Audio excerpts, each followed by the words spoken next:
everyone, and welcome to an all-new episode of Palace Off the Top Rope presents the SM Football Marks.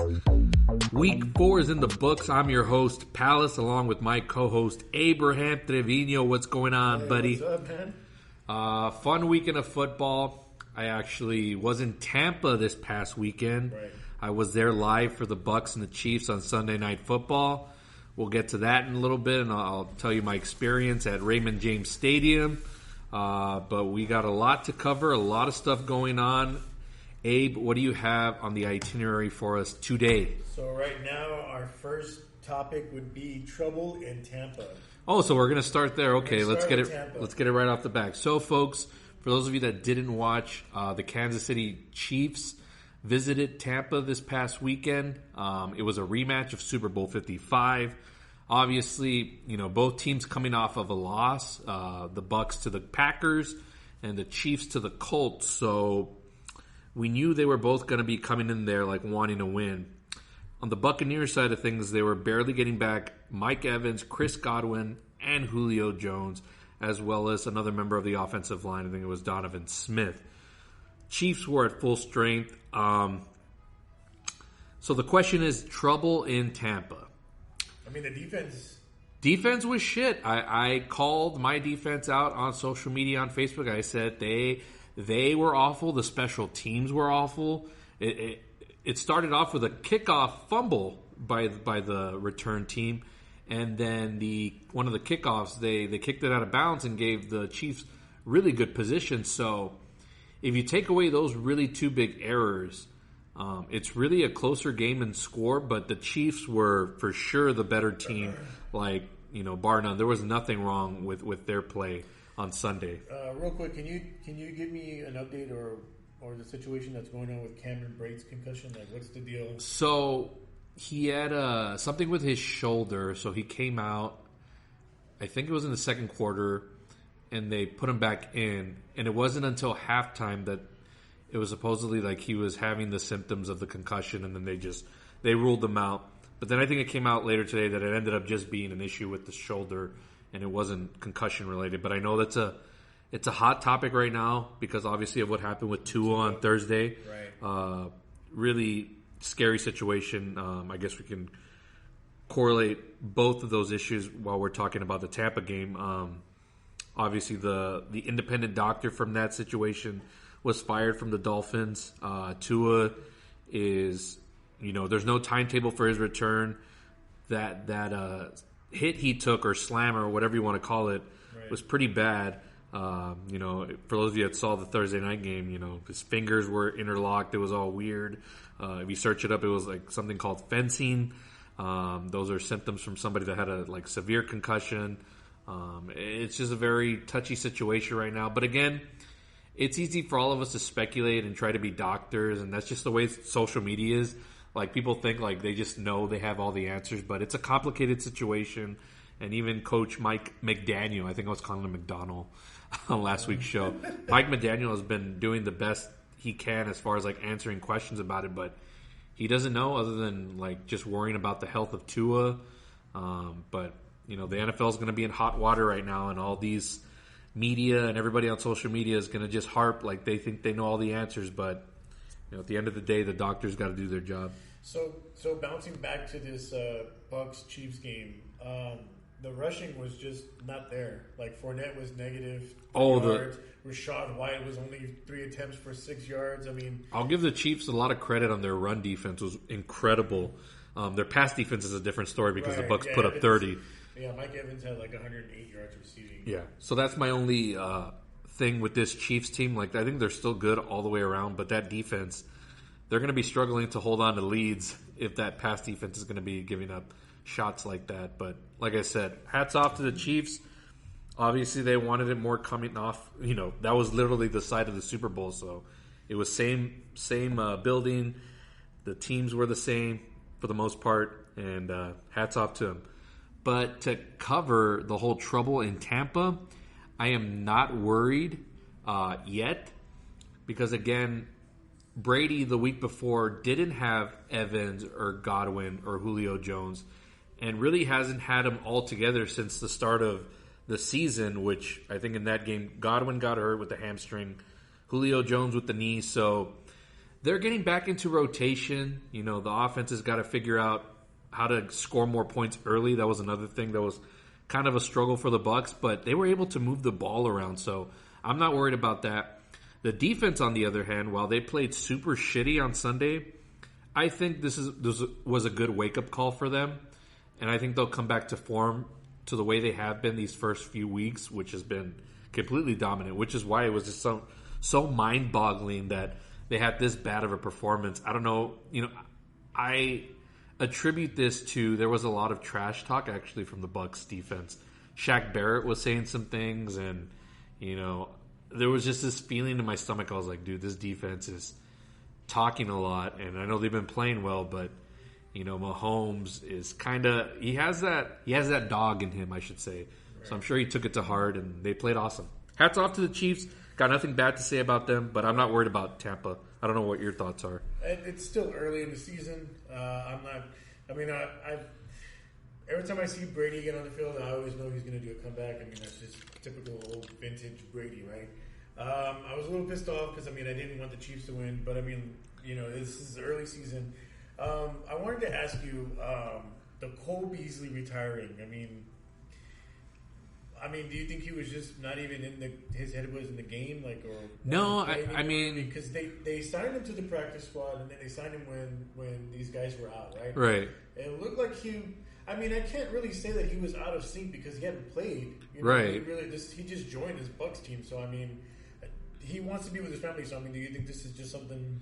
I mean, he's probably past his time, but also my dad put out this theory to me today. He's like, "Hey, what if they told him he was going to get like cut or released?" And he's like, "No, let me just retire instead," because he knew he probably wasn't going to have a shot anymore. Right. And now there was reports that OBJ is visiting, and you know, there's the rumblings of like my dad mentioned Julian Edelman.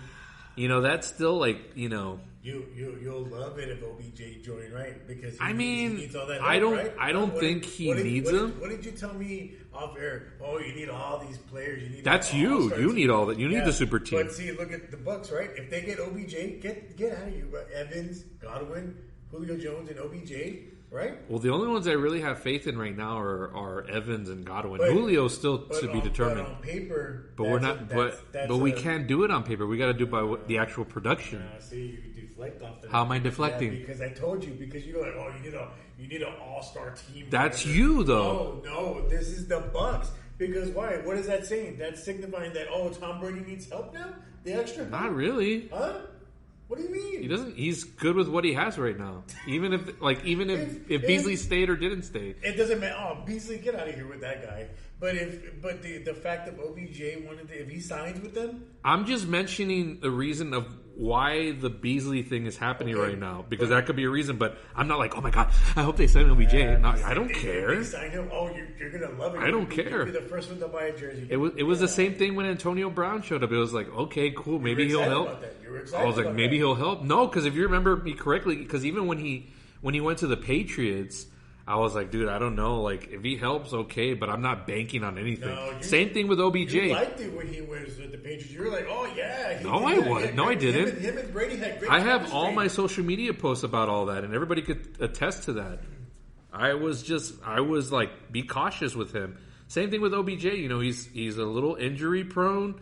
When he produces, okay. I mean, outside of that one catch he made against Dallas, like, really, what else has he done? He hasn't done anything. Okay, so that's what I'm saying. Like, if he signs with the Bucs, I'm not like, you're not going to be seeing my social media like, oh my god, guys, OBJ's in Tampa. They'll just be like, okay, like, you'll love it though. Won't love it, but like, if he produces, okay, but if not, like, it ain't the end of the world. Robert, he'll catch like 3 balls and for like 55 yards. Then his freaking little. If he catches a touchdown in the Super Bowl, I'll cheer. His little sweat towel will drop and hit his freaking ACL, or whatever, and he'll be like, "Oh, I'm out already." Like, get out of here. That's how what that guy is. But the point being, you're acting as if like I'm hoping for this. I'm just stating that he was visiting down there. You would like that though. You would like that. You would. But you're acting if I'm gonna rah-rah. It's not that I like it. I'll just be indifferent to it. Do y'all need OBJ? Y'all need more offensive line help than you do receivers. I agree. Right?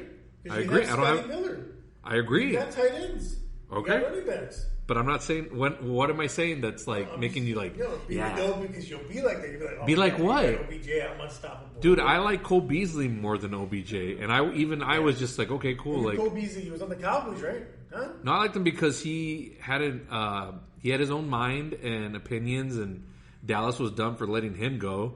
I'm gonna pay him. Huh? Why wouldn't we pay him? He's a good pass catcher. What happened to him in Bills? He disappeared. He did good for the Bills. So you're saying Josh Allen isn't anything or what? I'm not saying he's not. He did stuff for the Bills. Then why did he get signed again? Because they had problems with his opinions on the COVID situation, and that's a whole different scenario. But that played to his downfall. Look it up, man. I'm telling you, that was a part of it. That, but that wasn't the main reason. That was a huge chunk of it. Okay, Robert. Come on, you know the world we live in now. Come on, come on. All right. Well, I'm not worried about Tampa. They're 2-2 still. I don't know. You made it seem like they were in trouble, but now you're backpedaling on the show. It's okay. You were all heated about it when we were off air. Yeah, and I told you I was pissed off because that's not Brady. That's not fucking Brady. But say it again. Brady should fucking win that. But say it again. What? I dare you to say those words again. What? That Brady disappointed you? Yeah, you watch your fucking mouth when you talk about him on the show. You watch about it. Brady disappointed me because you know he's better than that. He played good. He did what he could. It was the fucking defense. Did you not watch that game? I saw the game. What do you mean the defense? He's had even harder defense. The defense could not. The Chiefs, I think, only punted like once or twice in that game. They only punted twice. And the defense couldn't stop for shit. What do you want Brady to do? He was putting up points when he could. I think he had that one fumble. I'll give you that. I think this whole fucking Bruce Arians shit is a distraction. They should let his ass go. What are you talking about? He's not a factor right now. I don't like this Todd Bowles guy. What's your problem with him? It should have been Byron Leftwich. Byron should have been the coach. I mean, either way, Brady was going to run the show. So what does it matter if it's him or Leftwich? I understand Brady's going to run the show, but this isn't Brady like playing. What are you talking about? He threw for over like 300 yards. He threw for 385. That's awesome. He was 39 of 52. That's awesome. 52 times.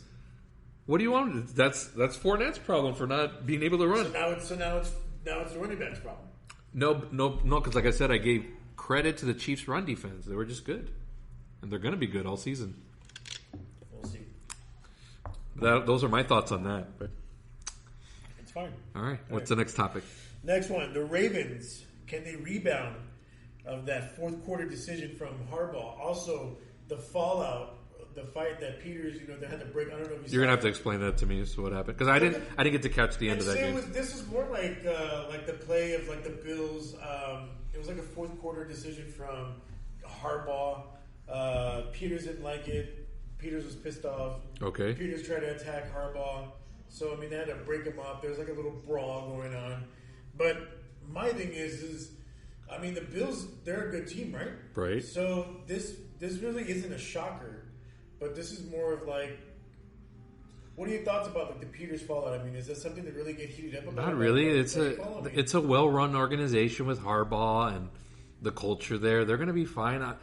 I don't take away anything from that.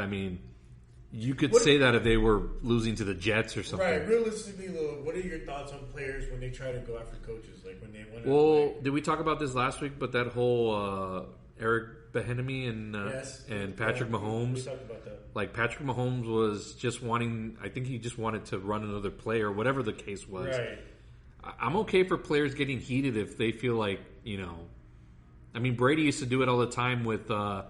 What was it? He got into it with Josh McDaniels, and then he also got into it with what was his name? Brian, the guy who coached the Texans. Oh gosh, was it Brian? Bill O'Brien. Bill O'Brien. And it was over little things like that, and it didn't tear apart the team. Like if this was dysfunctional Cleveland or any other bad. If Lamar Jackson or these guys were on another team where it's not well run, I'd be worried. But Baltimore's got a well run organization. I'm not worried about it.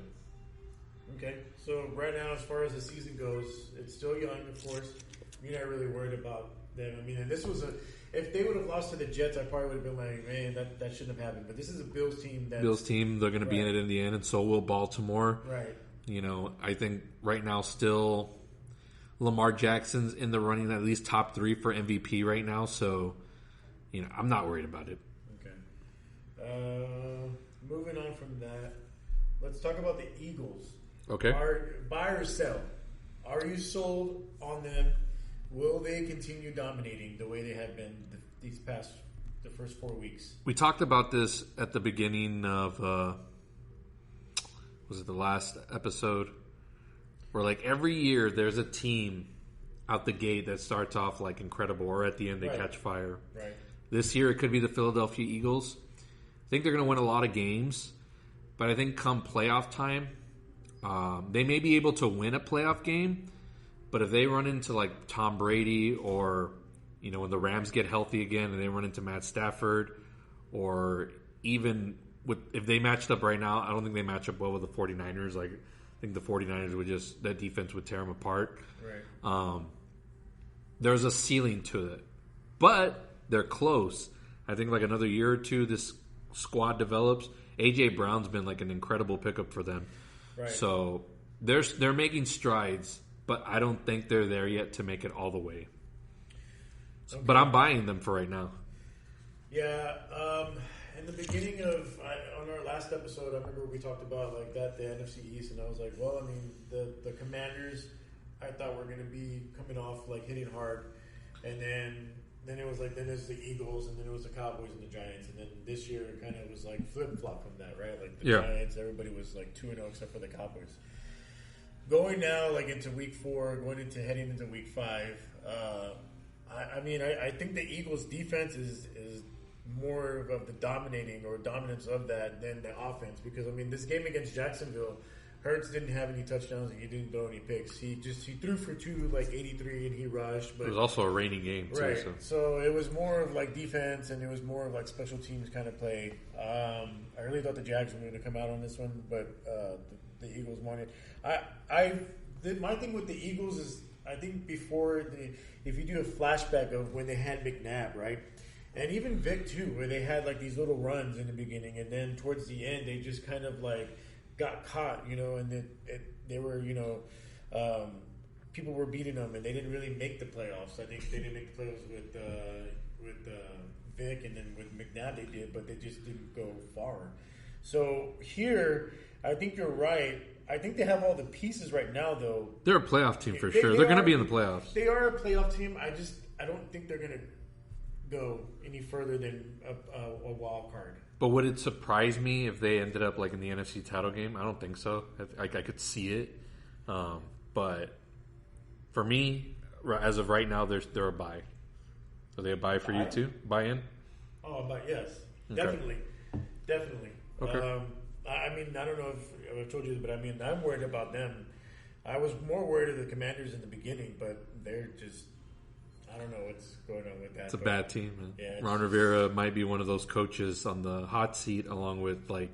And that's sad because he's a good coach. I like him. Right, but he's also I'm a big supporter of Colin Cowherd, and he's put up statistics of these defensive coaches that are still around, and their records are not looking good for the future of how this, this company, this industry is going. Right.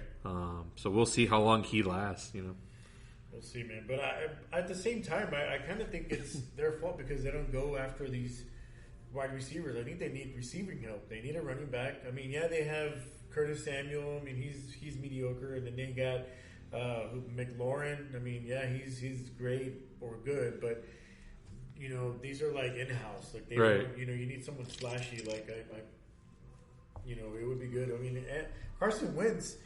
Do you think that's it? Because I mean, look what happened in Indianapolis, in Indy. Like, he was there for one season, and he had the pieces there. And, yeah, he did. I mean, granted, like the receivers weren't like the best. Well, yeah, but he had a strong running game, and this is what, his third team already. Yes. Eagles, Colts, and now the Commanders. Well, yeah. I mean, he might just end up being like a journeyman, where like, you could bring him in, and he could be like. I don't know, man. He was pretty bad against the Cowboys. Do you think he's like a Nick Foles? Ooh. Or, Nick Foles? Could be, or he could be. You remember when Nick Foles came in, when he got hurt, yeah. And then they got the Super Bowl and he won it, and then he got this big old contract from Seattle, and I forgot at that time, somebody, I think it was Russell Wilson at that time, beat him out, and it was supposed to be Foles to be a leader. No, they signed him a big contract. He ended up being the backups. Right. And then they traded him, and I don't want to say he's like Foles, because I think Foles is more of a. I think he was better at making big time plays and stuff. I haven't really. I mean, the last I remember of Carson Wentz being good was obviously before that injury when they were going on that run, but that might have been like a Matt Ryan type of deal where he had that one great year, and after that he's still like he can win you some games, but he's also just a guy that's there. Right. So that may end up being what Carson Wentz's future is. Okay. All right. What's the next topic? Next one. You're gonna love this one.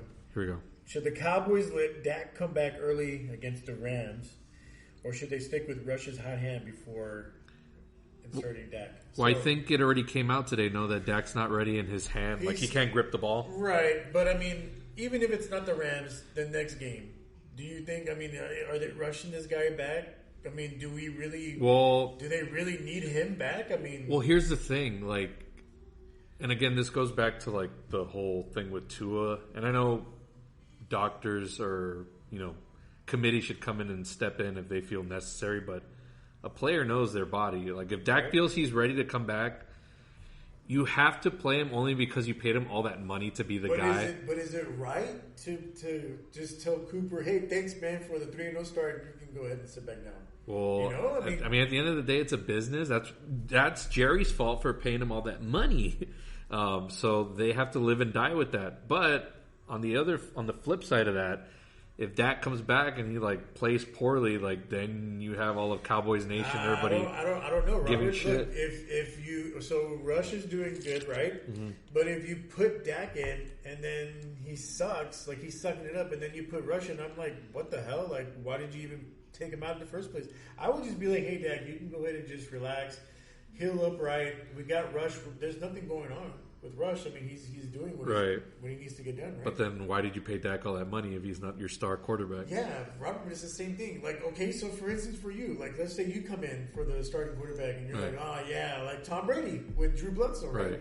So then you're over here winning the games, you're fucking... But that was different, though, because Bledsoe was gone for all that amount of time, and he established... Right, okay, but what I'm saying is, what if it's something like this right here with Rush and Dak? What if you came in, you played, you're fucking winning and shit, and then all of a sudden they're like, oh, okay, so this guy's healthy, you're going back to the bench. What the fuck?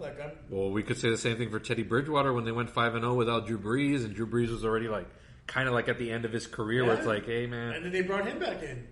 Because that's the guy. That's their guy. I understand that, but this, it should be hey, it's a no-brainer. This guy's on a hot streak. Why are we going to bench him?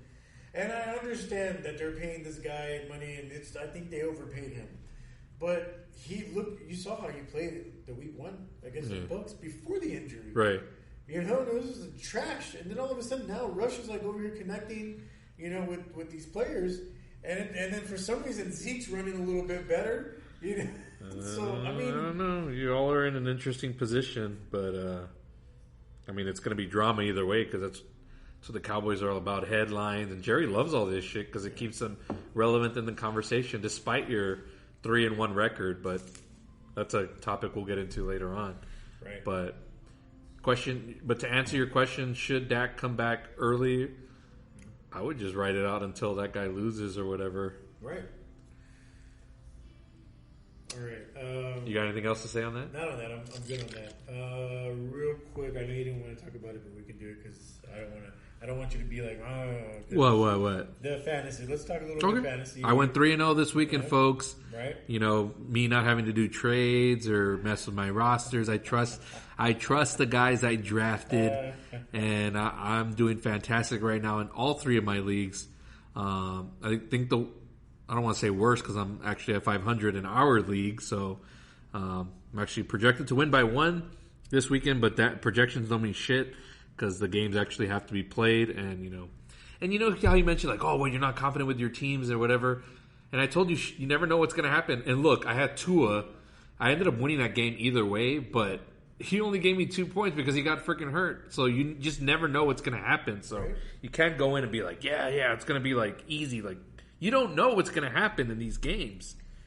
Well, So, I mean, McCaffrey came through for you, and Tyreek Hill. Tyreek Hill, yeah. So you hate him, and then the San Fran defense, you know. Mm-hmm. But maybe now you know better to put Abe Rodgers in your starting lineup. Well, for these next stretch of games where they're playing like cupcake teams, yeah. I lost on our league, and then I won in the other league that we're in. In the Expendables league that we're both in, how much did you lose by this week? I lost by, what are we in? That was week 4, right? Correct. Last week. By 12. Damn. Yeah. Who didn't come up big for you? Lamar Jackson. Lamar and Dalvin. Oh, your Cook. boy. Oh, and Kittle. And Kittle. Yeah.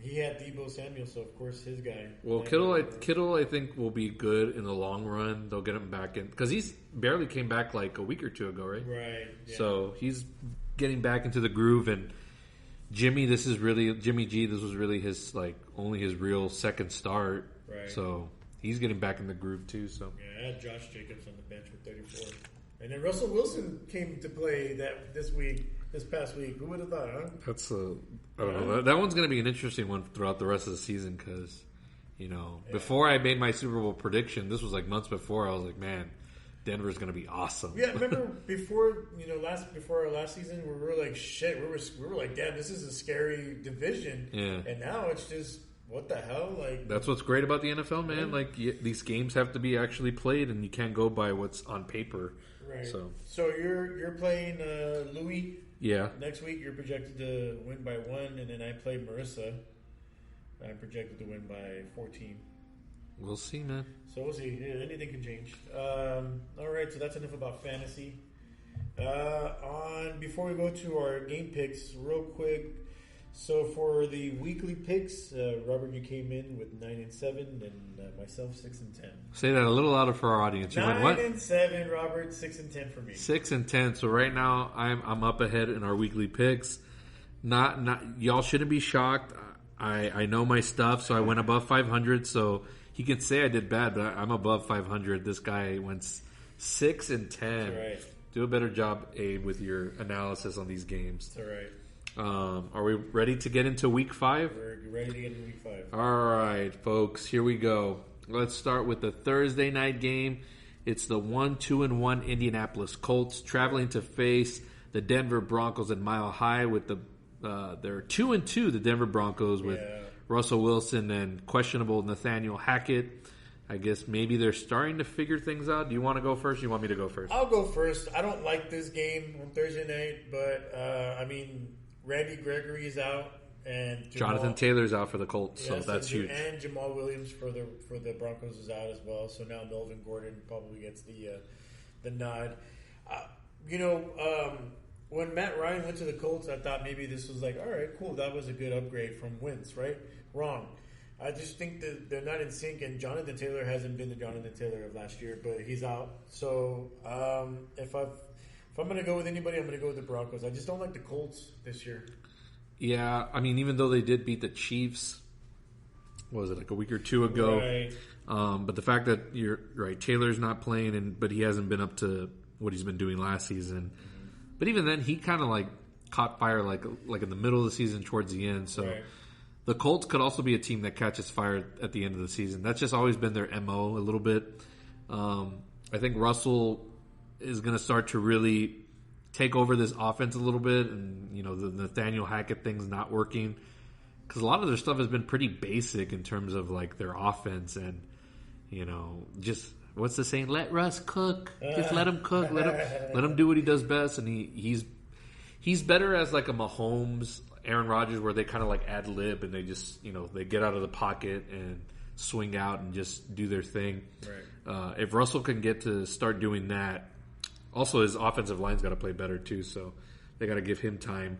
But the fact that it's in Denver and, the Colts are not going to have a running game either, and that defense is going to be pretty strong. I like Denver's defense, so they're going to give Matt Ryan some fits, so I'm going with Denver as well. All right. So Abe and I are both on the Broncos. Anything else on this Thursday night game? I'm good with this. Real quickly, what have you thought so far of the presentation of Amazon and Al Michaels and the other guy? The other guy's boring to me, but I love Al Michaels. Kirk Herbstreit. He's okay. And I guess I kind of get what they're trying to do, trying to get a college guy to come and do this. Ugh. But I mean, he has no charisma. He's kind of like bland or whatever.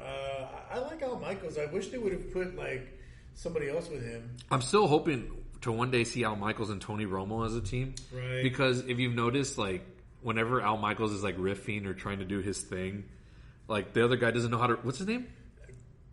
Kirk something, right? Kirk Street. College guy, we'll just call him that. Yeah, like he doesn't know how to respond to jabs, and he's just like, he's very vanilla to me. But I want to know what they were thinking when they got Kirk Street, because he's a college guy, and I know he knows his NFL stuff because these guys come into the NFL league or whatever. But I mean, it's just I don't know. The commentating teams are just they're too spread out now, and like.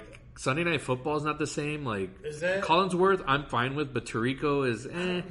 He's better than that Kirk guy, but yeah, I like the Monday Night one where it's Troy Aikman and Joe Buck are like the best. I haven't really caught much of. I do like Nance and Romo together, but I wish there was more Romos out there with that charisma. Right. Like I'm wondering why they haven't gotten like Pat McAfee. I don't know if you watched him. Like he used to be a punter for the Colts. Right. But if you watch him on WWE, which he's gone to do the color commentary for SmackDown, he's just like so into it and blah blah blah. Like I feel like some of these football announcers need like that wrestling type, like where it's more personality. Like Romo gets into it, like if he's playing the game, which makes the experience more fun. But what about Brady? Doesn't he have a broadcasting contract, right? With Fox? but nothing's like, how do you call it? Like we don't even know how he's gonna do. No, but it's for Fox, right? Right. So that means he would be doing like the noon games or something like that. Like no, he'll take the prime spot. He's gonna take, because right now it's Greg Olson and I think Kevin Burkhardt, right? And they're the ones doing the Super Bowl this year. And I thought they're kind of just whatever. Yeah. So it's gonna be interesting to see if Brady's gonna have that personality, which I don't think he would sign if he wasn't confident in himself. Right. So I'm figuring. I know he's probably working on it, and if you've noticed his social media, he's more out there. And he does more commercials now, so I mean that remains to be seen. He could be a bust, we don't know. But man, these commentating teams, it's not the same. Like I wish Al Michaels didn't leave Sunday Night Football, and I wish Joe and Troy were still on Fox, because I think I like Greg Olson's analysis, but he just doesn't pop for me. They just sound like guys on the TV. So, but I don't know. I just wanted your opinion on the whole Thursday night presentation. I think it's been. I mean, the quality is really good. The streaming, like, I was worried about lagging in terms of that stuff. Right. For betting wise, like, I do notice the scores, the presentation's a little behind, so I don't know, like, if that's going to factor in at some point with somebody gambling and it's going to mess up things. Right. That was the whole fear of streaming, but overall, like, I like the theme song. I like their whole presentation. It's been pretty okay. Not bad. All right, let's move on to our Sunday games. Let's start with we have another overseas game at 8:30 in the morning, which I may get up for this one, but probably not. It's the 3-1 New York Giants facing the Green Bay Packers at 3-1. Packers listed as a home team, but they're both overseas, so it doesn't really matter. You went first on the last one. Let me go on this one. This is where the Packers are going to go on their little streak of a lot of wins. And I wanted to introduce a segment called the Palace's 2 Fugazi teams and 2 teams just to be on the lookout for. And as far as like Fugazis, this is my first team, the Green Bay Packers. I love Aaron Rodgers. Don't get me wrong. He's so great. But they have been eking out wins like these last couple of weeks. It's not sustainable, especially when you come into the powerhouses, like if they played like a Philadelphia or a San Francisco, even the Rams. They beat Brady at home, and Brady didn't have any weapons, and it almost went to overtime.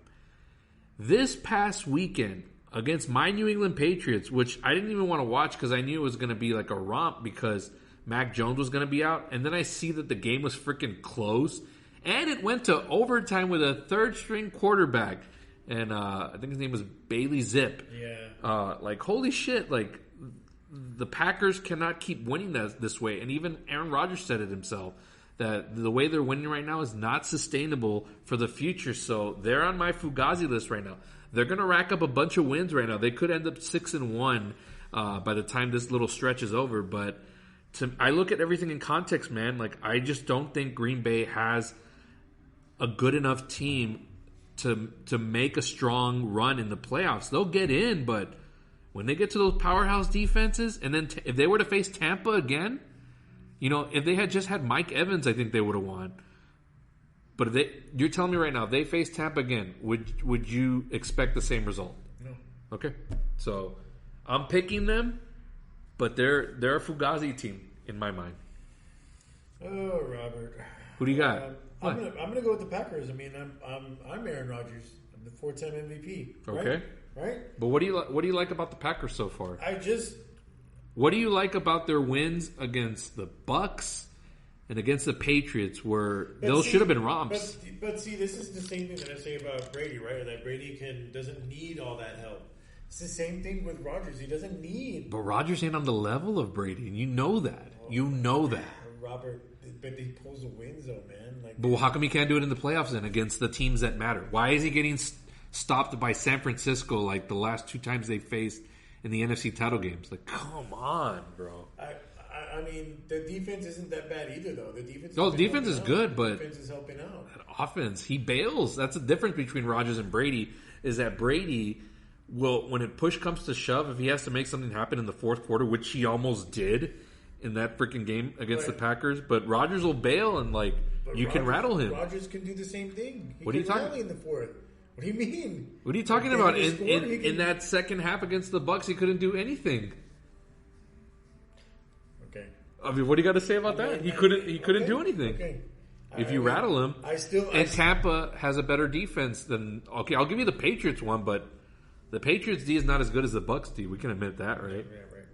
So when he faces like a San Francisco, or even the Rams, or even the Cowboys, that's going to be an interesting matchup when we get to it. That front, if they can put pressure on Aaron Rodgers, he's not going to be able to do anything. And he doesn't have strong enough weapons to get it done. Right. I don't know. They're a Fugazi team. So he'll fold, pretty much. Yeah. Okay. Well, I'm going to go Packers because the Giants... That's a Fugazi 3-1, but they're not somebody that nobody believes that they're good. Well... You're talking about the Giants, right? Right, but there's people that convince themselves that Green Bay is awesome. Well, here it's going to look like it because Tyrod Taylor's out, and so is... we don't know who the quarterback's going to be. Yeah, it's Fromm or something like that? Fromm or something like that, yeah. Who the fuck? Your boy Danny Dimes. Even if it was Daniel Jones, I'd still... Danny Dimes, your boy? Fuck Danny Dimes. That nickname should not even exist. Yeah, I don't have anything else on this game. All right, let's move on, folks, to our regularly scheduled... 12 o'clock games. Let's start with the... I'm going to give you the point spread on this one only because I saw it and I was like, oh, this is a crazy huge one. It's the 1-3 Pittsburgh Steelers. They're a 14-point underdog against the Buffalo Bills at home, who are 3-1. Go ahead and go on this one. I'm going to go with the Bills. Mitchell Trubisky's out now as the Kenny Pickett. Kenny Pickett. He's the future, baby. He's a good kid. I don't think he's ready. The Bills defense is going to rock this guy. George Pickens, I like that guy. He's a good receiver. He's another, kind of reminds me of Juju Smith. And then the running back, who's the running back again? What's his name? Najee Harris. But that's not going to be enough for this Bills defense. I got Bills. Yeah, I hope the Bills. I have the Bills defense in one of my leagues, and I'm hoping for a lot of interceptions here. Which Kenny Pickett, I think one of his first throws last week was an interception. Right. So I mean, I like the kid. I like a couple of things that I saw in preseason from him, but obviously this is regular season now, and there's going to be the growing pains. And I kind of hated this whole Tomlin trying to be all tough guy. No, I'm not going to tell you. We're not switching out Trubisky or whatever. But now it's now we're full on. I don't want to say it's tank mode, but it's over for the Steelers. Right. So just worry about developing this kid, giving him the reps. Let's see if he's got it. There's still 13 more games in the season. Yeah. We'll see if he's got it. If not, there's a lot of quarterbacks coming out of college next year, and this is a win now league. We don't have time to develop people. Mahomes was an exception because you had Alex Smith there, so they could get away with that, but. Now they don't have that veteran there in Pittsburgh so that Kenny Pickett could sit behind and watch. So, this whole thing of Tomlin, always has a winning record and all that stuff. Like, and I don't think he should be on the hot seat either. But he needs to understand the reality he's living in. And the Steelers are rebuilding. Right. They got to fix that offense. Their defense is, when T.J. Watt's there, they're pretty formidable. But yeah, do you believe in that point spread? You think it's going to be around there? I think it might be more. Okay. But yeah, we're both on the Bills on this one. Right. Let's move on. Next up, we got the 2-2 Los Angeles Chargers traveling to face the 2-2 Cleveland Browns with Jacoby Brissett. I will go first on this one. I like both teams here only because I'm a big fan of Jacoby Brissett, former Patriot, so I always root for former Patriots guys. Funny how there's like a bunch of Patriots guys all over spread out that used to be backups in New England. And then, of course, I'm a big Justin Herbert guy, but there's still a lot of injuries to that team, so they're like, for the taking, so any team could really compete with them. The Browns are at home.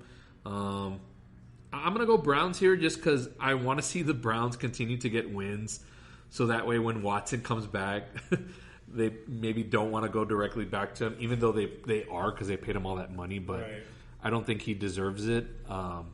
And I think Jacoby, as long as he's winning and gets that team, team morale is a huge thing in the locker room. And if the team is rallying behind him, like that's going to make it harder for Deshaun Watson to have any success there. I got Browns, whatever. I'm going to go with the Chargers. Keenan Allen should be back alongside with Mike Williams. And Herbert, he had that injury with the ribs, but he's still playing. Right, but man, that's a tough injury. But this defense against, they're going to hold Coop to about, the same thing as what they played last week. He was a non-factor. Cleveland defense not bad either. So it's not, but then my boy Jadeveon Clowney's back. Is he? I heard he was going to be out again. He's back. Your boy's always out. But I'm going to go with the Chargers here just because I like Herbert on this one. Okay. All right, let's move on. Next up, we got the only winless team in the NFL, the 0-3-1 Houston Texans, traveling to face the Jacksonville Jaguars at 2-2. Go ahead and go off. I'm going to go with the Jaguars. I like them this year. I think Trevor Lawrence has kind of matured a little bit. Mm-hmm. He's making some smart throws. He's not, I think Christian Kirk is coming into form. Them two are kind of connecting now. Mm-hmm. So I'm going to go with the Jaguars. Jaguars coming off a tough loss with Doug Peterson returning to face the Eagles.